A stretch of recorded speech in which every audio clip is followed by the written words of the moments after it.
Agora são 6 horas e 43 minutos. Hoje foi divulgada a ata da última reunião do Conselho de Política Monetária do Banco Central. O Copom optou por não cravar de quanto deve ser a próxima alta na taxa básica de juros, mas sinalizou um ritmo menor do que o do último reajuste.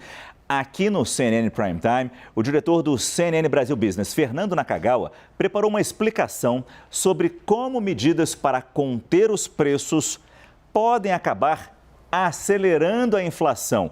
E aí a gente tem um exemplo muito claro e o risco concreto quando se fala tanto de tentar segurar o preço dos combustíveis com as PECs propostas no Senado, na Câmara. E a gente nem sabe se isso vai ter solução, se isso vai ter resultado efetivamente, né, Naka? Um resultado talvez tenha, né? O desequilíbrio total da confiabilidade que a gente tem frente ao mundo. Essa discussão, pelo menos, que a gente tem observado, pode resultar exatamente nisso, nessa piora do cenário. Esse foi o alerta feito pelo Banco Central mais cedo na ata da recente reunião do Comitê de Política Monetária. E a explicação, Márcio, é muito interessante porque vou chegar para trás aqui. Quando a gente deixa de usar o Banco Centralês, que é a linguagem que o BC usa nos documentos, fica claro de observar o que aconteceria. Porque o que a gente tem visto lá em Brasília, Márcio, é essa discussão de usar dinheiro público para tentar conter os preços da gasolina. O Banco Central nem menciona esse caso especificamente, ele fala genericamente. Neste caso aqui específico, o governo está tentando abrir mão, né? Ele pensa em abrir mão de dinheiro público para reduzir alguns centavos o valor da gasolina, do diesel, mas há um problema, que é o quê? Se o governo usar esse dinheiro público, as contas públicas pioram. Aí o carrinho anda e piora. Vamos para a próxima tela aqui? A montanha-russa vai andar? Vai, olha só, o departamento de arte da CNN é maravilhoso. Aí isso gera o quê? Uma piora da situação das contas públicas, porque o rombo ainda cresce ainda mais. Então, o que gera negativo fica ainda mais negativo. Se o rombo cresce, se as contas ficam piores, Márcio, o que acontece? O carrinho continua aqui a montanha-russa, a dívida pública cresce, porque essa conta precisa ser fechada de alguma maneira e o governo vai lá e toma dinheiro emprestado. Quando a dívida cresce, tem um problema. O investidor, principalmente o estrangeiro, passa a pensar, será que o Brasil, como credor, está com a mesma capacidade de devolver esse meu dinheiro? Então, aí isso gera o próximo movimento do carrinho. E aí a gente percebe que a gente começa a subir a montanha-russa, porque o investidor reavalia a capacidade do Brasil. O Brasil está mais endividado, será que ele vai pagar tudinho exatamente como ele previu, que eu tinha prometido? E aí isso gera uma implicação. Se a situação fiscal piora, no próximo movimento, a gente tem implicações no mercado financeiro. Por exemplo, os juros no mercado futuro sobem e o dólar fica mais caro.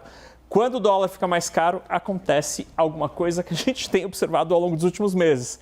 Os preços da economia sobem e aí a inflação também sobe. É assim que uma medida como a que está sendo discutida lá pelo mundo político em Brasília, para tentar conter os preços, Márcio, pode, na verdade, piorar a situação.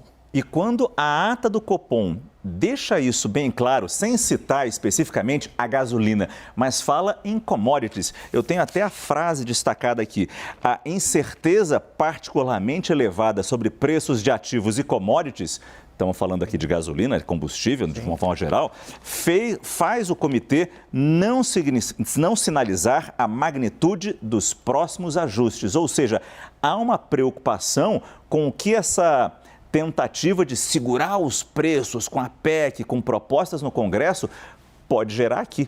Sim, além das commodities, que você muito bem destacou, também tem essa preocupação com as contas públicas. São muitas incertezas, muitos pontos de interrogação. Resultado disso, o mercado financeiro entendeu esta ata, que fez toda esta mensagem, esse alerta, como sendo um sinal de que o juro pode subir mais ainda do que já tem subido. Então, os bancos hoje, Márcio, refizeram contas. Por exemplo, Bank of America estava esperando juro Selic em 11,25, agora está esperando 12,25.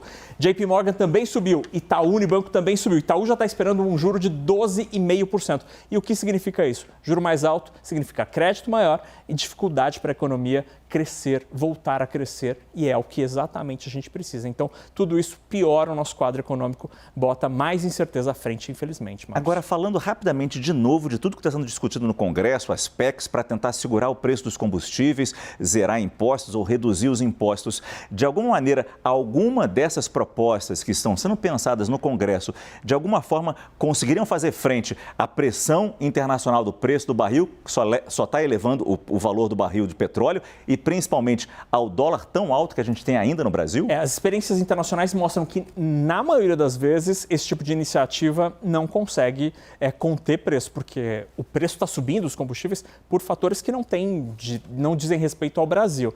Então, você está tentando tirar água de dentro de um barquinho com um balde pequenininho, mas tem um buracão fazendo entrar água. Então, esse é o problema.